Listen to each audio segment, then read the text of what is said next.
ಇವತ್ತು ಚಿಕ್ಕಬಳ್ಳಾಪುರದ ಜಿಲ್ಲಾ ಕಚೇರಿಯಲ್ಲಿ ವಿಶೇಷವಾಗಿ ಕಂದಾಯ ಇಲಾಖೆಗೆ ಸಂಬಂಧಪಟ್ಟಂತ ಹಲವಾರು ವಿಚಾರಗಳ ಬಗ್ಗೆ ಒಂದು ಸುದೀರ್ಘವಾದಂಥ ಮಾಹಿತಿ ಸಂಗ್ರಹಣೆ ಮತ್ತು ಸೂಚನೆಗಳನ್ನು ಕೊಡುವಂಥ ಕೆಲಸ ಆಗಿದೆ.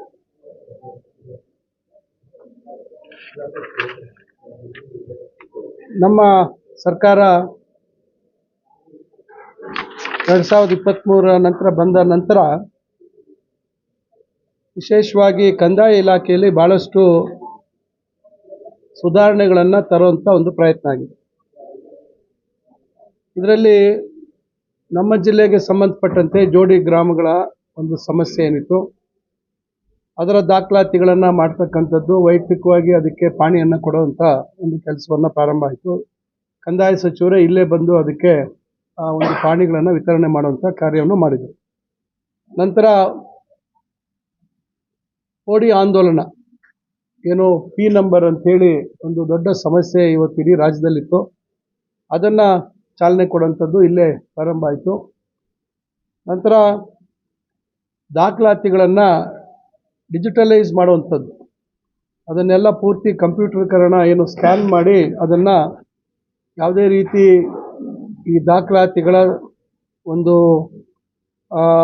ತಿರ್ಸ್ತಕ್ಕಂಥ ಅಥವಾ ದಾಖಲಾತಿಗಳನ್ನು ಕಾಣೆ ಮಾಡ್ತಕ್ಕಂಥ ಕೆಲಸಗಳಿಗೆ ಇನ್ನು ಮುಂದೆ ಅವಕಾಶ ಆಗಬಾರ್ದು ಅಂತೇಳಿ. ಇನ್ನು ಉಳಿದಾಗೆ ರಾಜ್ಯದ ಬೇರೆ ಬೇರೆ ಭಾಗಗಳಲ್ಲಿ ಈ ಕಂದಾಯ ಗ್ರಾಮಗಳು ಮತ್ತು ಈ ಕೆಲವರು ಅಲ್ಲಿ ಬೇರೆ ಬೇರೆ ರೀತಿಯಾದಂಥ ಜನ ವಸತಿ ಪ್ರದೇಶಗಳಲ್ಲಿ ಅವರಿಗೆ ಹಕ್ಕುಪತ್ರಗಳಿರಲಿಲ್ಲ. ಈಗ ಕೆಲವು ಕಡೆ ಆಡಿ ಅಂತ ಹೇಳ್ತಾರೆ ಅಥವಾ ತಾಂಡ ಅಂತಾರೆ, ಈ ಥರ ಬೇರೆ ಬೇರೆ ಜನ ಸುಮಾರು ಇಷ್ಟು ವರ್ಷ ಸ್ವಾತಂತ್ರ್ಯ ಬಂದು ಇಷ್ಟು ವರ್ಷ ಆದರೂ ಕೂಡ ಅವರಿಗೆ ಅವ್ರದ್ದೇ ಆದಂಥ ಸ್ವಂತ ಮನೆ ಇದ್ದರೂ ಕೂಡ ಅದಕ್ಕೆ ಒಂದು ರೀತಿಯಾದಂಥ ದಾಖಲಾತಿಗಳಿಲ್ಲ. ಅದನ್ನು ಕೂಡ ದೊಡ್ಡ ಮಟ್ಟದಲ್ಲಿ ಒಂದು ಮಾಡುವಂಥ ಪ್ರಯತ್ನ ಪ್ರಾರಂಭ ಆಯಿತು. ಇನ್ನು ಪೌತಿ ಖಾತೆ ಮಾಡುವಂಥದ್ದು, ಈ ರೀತಿ ಹಲವಾರು ಸುಧಾರಣೆಗಳನ್ನು ಹೊಸಪೇಟೆಯಲ್ಲಿ ದೊಡ್ಡ ಮಟ್ಟದ ಒಂದು ಕಾರ್ಯಕ್ರಮವನ್ನು ನಮ್ಮ ಸರ್ಕಾರ ಏನು 2 ವರ್ಷ ಪೂರೈಸಿದ ಸಂದರ್ಭದಲ್ಲಿ 2.5 ವರ್ಷ ಪೂರೈಸಿದ ಸಂದರ್ಭದಲ್ಲಿ ಅದನ್ನು ಅಲ್ಲಿ ನಾವು ವಿತರಣೆ ಮಾಡುವಂಥ ಕೆಲಸನೂ ಆಯಿತು. ಈ ರೀತಿ ಹಲವಾರು ಸುಧಾರಣಾ ಕ್ರಮಗಳನ್ನು ತೆಗೆದುಕೊಳ್ತಾ ಇರ್ತಕ್ಕಂಥ ಸಂದರ್ಭದಲ್ಲಿ ನಮ್ಮ ಜಿಲ್ಲೆಯಲ್ಲೂ ಕೂಡ ಒಂದು ದೊಡ್ಡ ಮಟ್ಟದಲ್ಲಿ ಒಂದು ಈ ರೀತಿ ಫಲಾನುಭವಿಗಳಿಗೆ ಸಲ್ಲಬೇಕಾಗಿರ್ತಕ್ಕಂಥ ದಾಖಲಾತಿಗಳನ್ನು ಸಲ್ಲಿಸಬೇಕು ಅಂತಕ್ಕಂಥ ಒಂದು ತೀರ್ಮಾನ ಮಾಡಿ ಈಗಾಗಲೇ ಇದು ಪ್ರಕ್ರಿಯೆ ಚಾಲನೆಯಲ್ಲಿತ್ತು. ಆದರೆ ಅದಕ್ಕೆ ವೇಗ ಕೊಡುವಂಥ ಕೆಲಸವನ್ನು ಈಗ ನಮಗೆ ಹೊಸದಾಗಿ ಬಂದಿರತಕ್ಕಂಥ ಜಿಲ್ಲಾಧಿಕಾರಿಗಳು ಪ್ರಭು ಅವರು ಮತ್ತು CO ಅವರು ಮತ್ತು ಎಲ್ಲ ನಮ್ಮ ADC ಅವರಿಂದ ಹಿಡಿದು ಎಲ್ಲ ಅಧಿಕಾರಿ ವರ್ಗದವರು ತೀರ್ಮಾನ ಮಾಡಿ ಈಗ ಸುಮಾರು ಒಂದು 15-20 ದಿವಸಗಳಿಂದ ನಿರಂತರವಾಗಿ ಸಂಬಂಧಪಟ್ಟ ಅಧಿಕಾರಿಗಳ ಜೊತೆ ಚರ್ಚೆ ಮಾಡಿ ಅವರು ಕೆಲವು ಮಾಹಿತಿಗಳನ್ನು ಸಂಗ್ರಹಣೆ ಮಾಡಿದ್ದಾರೆ. ಇದುವರೆಗೂ ಆಗಿರ್ತಕ್ಕಂಥ ಪ್ರಗತಿ ಮತ್ತು ನಿರ್ದಿಷ್ಟವಾದಂಥ ಗುರಿಯನ್ನು ಅವರಿಗೆ ನಿಗದಿ ಮಾಡಿರ್ತಕ್ಕಂಥದ್ದಾಗಿದೆ. ಈಗ ಇದರ ಭಾಗವಾಗಿ ಮೊದಲನೇದಾಗಿ ದರಖಾಸ್ತು ಪೋಡಿ. ಈಗ ದರಖಾಸ್ತು ಪೋಡಿ ಮಾಡುವಂಥದ್ದಕ್ಕೆ ಈಗಾಗಲೇ ಸುಮಾರು 2,000 ಚಿಲ್ಲರೆಯಷ್ಟು ರೆಡಿ ಇದೆ. ಈಗ ಅದಕ್ಕೆ ಮತ್ತೆ ಇನ್ನು 1,500 ದರಖಾಸ್ತು ಪೋಡಿಯನ್ನು ತಯಾರು ಮಾಡುವಂಥದ್ದು. ನಿಮಗೆ ಗೊತ್ತಿದೆ, ಅಷ್ಟು ಸುಲಭದ ಕೆಲಸ ಅಲ್ಲ ಇದು ಅಲ್ಲಿ ಫೀಲ್ಡಲ್ಲಿ ಹೋಗಿ ಸರ್ವೆ ಮಾಡಬೇಕು ಮತ್ತು ದಾಖಲಾತಿಗಳ ಸಂಗ್ರಹಣೆ ಆಗಬೇಕು. ಇದರಲ್ಲಿ ಕ್ಯಾಟಗರೈಸೇಷನ್ ಇರ್ತದೆ, ಇದರಲ್ಲಿ ದಾಖಲಾತಿಗಳನ್ನು ಮತ್ತು ಮಿಸ್ಸಿಂಗ್ ರೆಕಾರ್ಡ್ ಇರ್ತದೆ. ಇವನ್ನೆಲ್ಲವನ್ನು ಪರಿಶೀಲನೆ ಮಾಡಿ ಮಾಡುವಂಥದ್ದಾಗಿದೆ. ಇವತ್ತು ರಾಜ್ಯದಲ್ಲಿ ಸುಮಾರು 11,000ಕ್ಕಿಂತ ಹೆಚ್ಚು ದರಖಾಸ್ತು ಪೋಡಿಯನ್ನು ಮಾಡಿರ್ತಕ್ಕಂಥದ್ದಾಗಿದೆ. ಅದರಲ್ಲಿ ಒಂದು ಪೈಲಟ್ ಬೇಸಿಸಲ್ಲಿ ಇದು ನಮ್ಮ ಹಾಸನದಲ್ಲಿ ಪ್ರಾರಂಭ ಆಗಿತ್ತು, ಅಲ್ಲಿ ಹೆಚ್ಚಾಗಿದೆ. ನಂತರ ಈಗ ನಮ್ಮ ಜಿಲ್ಲೆಯಲ್ಲೂ ಕೂಡ ದೊಡ್ಡ ಮಟ್ಟದಲ್ಲಿ ಆಗ್ತಾಯಿದೆ. ಈಗ ಇದನ್ನು ನಾವು ಈಗ ಸುಮಾರು 3,500 ದರಖಾಸ್ತು ಪೋಡಿ ಮುಕ್ತಾಯ ಮಾಡಬೇಕು ಅಂತಕ್ಕಂಥದ್ದು. ಇದನ್ನು ರೈತರಿಗೆ ಅವರಿಗೆ ದಾಖಲಾತಿಯನ್ನು ಕೊಡುವಂಥದ್ದು 1 to 5 ಮತ್ತು 6 to 10 ಆರ್ಟಿಸ್ ಅಂಥದ್ದಕ್ಕೆ ನಾವು ಮಾಡ್ತಾಯಿದ್ದೀವಿ. ಇನ್ನು ಉಳಿದಂತೆ ನಮಗೆ ಗೊತ್ತಿದೆ, ಈಗ ಗ್ರಾಮಗಳ ಬೆಳವಣಿಗೆ ಆಗಿದೆ. ಈಗ ಕೆಲವು ಸಂದರ್ಭದಲ್ಲಿ ಸರ್ಕಾರಿ ಜಾಗವನ್ನು ಒತ್ತುವರಿ ಮಾಡಿಕೊಂಡು ಅಲ್ಲಿ ಗ್ರಾಮಗಳು ನಿರ್ಮಾಣ ಆಗಿರ್ತಕ್ಕಂಥದ್ದಿದೆ. ಕೆಲವು ಸಂದರ್ಭದಲ್ಲಿ ಖಾಸಗಿ ಜಾಗದಲ್ಲಿ ಅನಧಿಕೃತವಾಗಿ ಮನೆಗಳನ್ನು ಕಟ್ಕೊಂಡು ವಾಸ ಮಾಡುವಂಥದ್ದಿದೆ. ಈಗ ಗ್ರಾಮ ಠಾಣದ ವಿಸ್ತರಣೆ ಆಗಬೇಕು ಅಂತಕ್ಕಂಥದ್ದಿದೆ. ಇದರಲ್ಲಿ 2 ಥರ ಬರ್ತದೆ. ಈಗ ಇಲ್ಲಿ ಗ್ರಾಮದಿಂದ 1 ಕಿಲೋಮೀಟರ್ ದೂರದಲ್ಲಿ 50 ಮನೆಗಿಂತ ಹೆಚ್ಚು ಇರ್ತಕ್ಕಂಥದ್ದು ಒಂದು ಕ್ಯಾಟಗರಿ ಇದೆ. ಇಲ್ಲ ಗ್ರಾಮದ ಹತ್ತಿರದಲ್ಲಿ 10 ಮನೆಗಿಂತ ಹೆಚ್ಚು ಇರ್ತಕ್ಕಂಥದ್ದು, ಅಂದರೆ 10 ಮನೆಗಿಂತ ಸುಮಾರು 10 ಮನೆ ಇರ್ತಕ್ಕಂಥದ್ದು. ಈ ರೀತಿ 2 ಥರ ಇವತ್ತು ಕಂದಾಯ ಗ್ರಾಮ ಅಂತಕ್ಕಂಥದ್ದನ್ನು ಇವತ್ತು ಅದನ್ನು ವಿಂಗಡಣೆ ಮಾಡೋಂಥದ್ದಾಗಿದೆ. ಈಗ ಅದನ್ನು ಕೂಡ ಇವತ್ತು ಅಲ್ಲಿ ಮನೆ ಕಟ್ಟಿರ್ತಕ್ಕಂಥವ್ರಿಗೆ ಕಾನೂನಿನ ಚೌಕಟ್ಟಿನಲ್ಲಿ ಸರ್ಕಾರಿ ಜಾಗದಲ್ಲಿ ಒಂದು ವ್ಯವಸ್ಥೆ ಇದೆ, ಮತ್ತು ಖಾಸಗಿ ಜಾಗದಲ್ಲಿ ಕಟ್ಟಿರುವಂಥದ್ದು ಒಂದು ಪ್ರಕ್ರಿಯೆಗಳಿದ್ದಾವೆ. ಈಗ ಅದನ್ನು ಕೂಡ ನಾವು ಮಾಡ್ತಾ ಇದ್ದೀವಿ. ಈಗ ಇದರಲ್ಲಿ ಕಂದಾಯ ಗ್ರಾಮದ್ದು ಹಕ್ಕುಪತ್ರಗಳು ಕೊಡುವಂಥದ್ದು ಸುಮಾರು 2,000 ಕೊಡಬೇಕು ಅಂತಕ್ಕಂಥದ್ದು ನಾವು ಇವತ್ತು ಗುರಿಯನ್ನು ಇಟ್ಕೊಂಡಿದ್ದೀವಿ.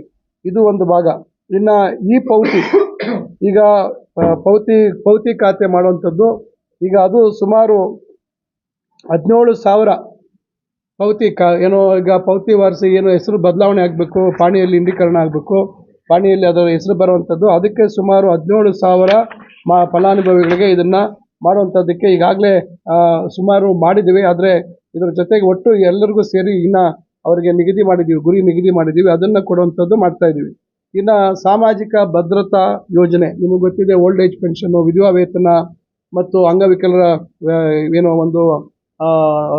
ಅವರ ಒಂದು ಸರ್ಟಿಫಿಕೇಟ್ ಕೊಡುವಂಥದ್ದು, ಈ ರೀತಿ ಏನೇನೋ ಇವತ್ತು ನಮ್ಮಲ್ಲಿ ಸಾಮಾಜಿಕ ಭದ್ರತಾ ಯೋಜನೆ ಇದೆ. ಈಗ ಅದನ್ನು ಇವತ್ತು ದೊಡ್ಡ ಮಟ್ಟದಲ್ಲಿ ಇವತ್ತು ಗುರಿಯಾಗಿಸ್ಕೊಂಡು ಪ್ರತಿ ತಾಲೂಕಿನಲ್ಲಿ 60 ವರ್ಷ ಪೂರೈಸಿರುವಂಥವ್ರಿಗೆ ಈಗ ಅವ್ರ ಮನೆಗೆ ಹೋಗಿ ಅವರಿಗೆ ವೃದ್ಧಾಪ್ಯ ವೇತನ ಕೊಡುವಂಥದ್ದು, ಇವೆಲ್ಲ ಕೊಡುವಂಥ ರೀತಿಯಲ್ಲಿ ಇವತ್ತು ಒಂದು ಆಂದೋಲನ ಮಾದರಿ ಆಗಬೇಕು ಅಂತಕ್ಕಂಥ ದೃಷ್ಟಿಯಲ್ಲಿ ಈಗ ಅದನ್ನು ಸುಮಾರು 3,200 ಜನವನ್ನು ನಾವು ಗುರುತಿಸಿ ಮಾಡುವಂಥದ್ದು. ಈಗ ಯಾಕಂದರೆ ಅದು ಈಗಾಗಲೇ ಆಗಿದ್ದಾರೆ, ಕೆಲವರು ಕಾರಣಾಂತರದಿಂದ ಅದನ್ನು ಡಿಲೀಟ್ ಆಗಿರುವಂಥದ್ದು ಇರ್ತದೆ. ಇನ್ನು ಸಂದರ್ಭದಲ್ಲಿ ನಾವು ಹೊಸದಾಗಿ 60 ವರ್ಷ ಪೂರೈಸಿ ಯಾರು ಅರ್ಹರಿರ್ತಾರೆ ಅವರಿಗೆ ಮನೆ ಬಾಗಿಲಿಗೆ ಹೋಗಿ ದಾಖಲೆಗಳನ್ನು ಪರಿಶೀಲನೆ ಮಾಡಿ ಕೊಡುವಂಥದ್ದು ಒಂದು ಆಂದೋಲನ ಮಾಡ್ತಾ ಇದ್ದೀವಿ. ಮತ್ತು ಆಶ್ರಯ ಯೋಜನೆಯಲ್ಲಿ ಈಗ ಬೇರೆ ಬೇರೆ ತಾಲೂಕುಗಳಲ್ಲಿ ಜಾಗ ನಾವು ನಿಗದಿ ಆಗಿದೆ, ಆದರೆ ಈಗ ಅಲ್ಲಿ ಬಡಾವಣೆ ನಿರ್ಮಾಣ ಆಗಬೇಕು, ಯೋಜನಾ ಪ್ರಾಧಿಕಾರದ ಅನುಮೋದನೆ ಆಗಬೇಕು, ಇವೆಲ್ಲ ಆಗುವಂಥದ್ದಿದೆ. ಈಗ ಸದ್ಯಕ್ಕೆ ಬಾಗೇಪಲ್ಲಿ ಗುಡಿಬಂಡೆಯಲ್ಲಿ ಸುಮಾರು 2,245 ಫಲಾನುಭವಿಗಳಿಗೆ ಹಕ್ಕುಪತ್ರ ಕೊಡುವಂಥದ್ದು. ಈ ರೀತಿ ಒಟ್ಟಾರೆಯಾಗಿ ಈಗ ನಾವು ಎಲ್ಲ ವಿವಿಧ ಇವತ್ತು ಏನೇನು ಯೋಜನೆಗಳನ್ನು ನಾವು ಗುರಿಯಾಗಿಟ್ಕೊಂಡಿದ್ದೀವಿ, ಇವೆಲ್ಲ ಸೇರಿ ಸುಮಾರು 27,945 ಅಂತೇಳಿ ನಾವೊಂದು ಅವರಿಗೆ ಒಂದು ಗುರಿಯನ್ನು ಕೊಟ್ಟಿದ್ದೀವಿ. ಈಗ ಇದೆಲ್ಲ ನಾವು ಪೂರ್ಣ ಮಾಡುವಂಥದ್ದು ಮತ್ತು ಮಾನ್ಯ ಕಂದಾಯ ಸಚಿವರ ಸಮ್ಮುಖದಲ್ಲಿ ಇವ್ರಿಗೆಲ್ಲರಿಗೂ ಹಕ್ಕುಪತ್ರ ಕೊಡುವಂಥದ್ದು ಇರ್ಬೋದು, ಪಾಣಿ ಕೊಡುವಂಥದ್ದು ಇರ್ಬೋದು, ಏನೇನು ಈಗ ನಾವು ವಿವಿಧ ಯೋಜನೆಗಳಲ್ಲಿ ಒಂದು ಪ್ರಯತ್ನ ಮಾಡ್ತಾ ಇದ್ದೀವಿ, ಅದನ್ನು ಕೊಡುವಂಥದ್ದಕ್ಕೆ ನಾವು ಈಗ ತೀರ್ಮಾನ ಮಾಡಿದ್ದೀವಿ. ಕಂದಾಯ ಸಚಿವರು 27ನೇ ತಾರೀಕು ಈ ತಿಂಗಳಲ್ಲಿ ಅವರು ಸಮಯ ಕೊಟ್ಟಿದ್ದಾರೆ. ಇಲ್ಲಿ ಒಂದು ದೊಡ್ಡ ಕಾರ್ಯಕ್ರಮ ಆಗಬೇಕು, ಇವರೆಲ್ಲರನ್ನು ಕರೆಸಿ ಒಟ್ಟಿಗೆ ಇವರಿಗೆಲ್ಲ ಸವಲತ್ತನ್ನು ವಿತರಣೆ ಮಾಡುವಂಥದ್ದು ಆಗಬೇಕು ಅಂತಕ್ಕಂಥದ್ದು. ಬಹುಶಃ 1-2 ದಿನ ಆಚೆ ಈಚೆ ಆಗ್ಬೋದು ಕಾರ್ಯಕ್ರಮ. ಅವರು ಹೇಳಿದರು ನನಗೆ, ಈಗೇನೋ ಬೇರೆ ಸಭೆ ಇದೆ ಅಂತ ಹೇಳ್ತಾ ಇದ್ದಾರೆ, 1-2 ದಿನ ಮುಂದೆ ಹಾಕ್ಕೋಬೇಕು ಅಂತಕ್ಕಂಥದ್ದನ್ನು ಹೇಳ್ತಾ ಇದ್ದಾರೆ. ಅದು ನಮಗೆ ಮುಂದೆ ನಾನು ನಿಮಗೆ ಯಾವತ್ತು ಅಂತಕ್ಕಂಥದ್ದನ್ನು ನಿಮ್ಮ ಮಾಹಿತಿ ಕೊಡ್ತೇನೆ. ಇದು ಬಿಟ್ಟು ಈಗಾಗಲೇ ನಾವು ಇದು ದೊಡ್ಡ ಮಟ್ಟದಲ್ಲಿ ಆಗಬೇಕು ಅಂತಕ್ಕಂಥದ್ದು.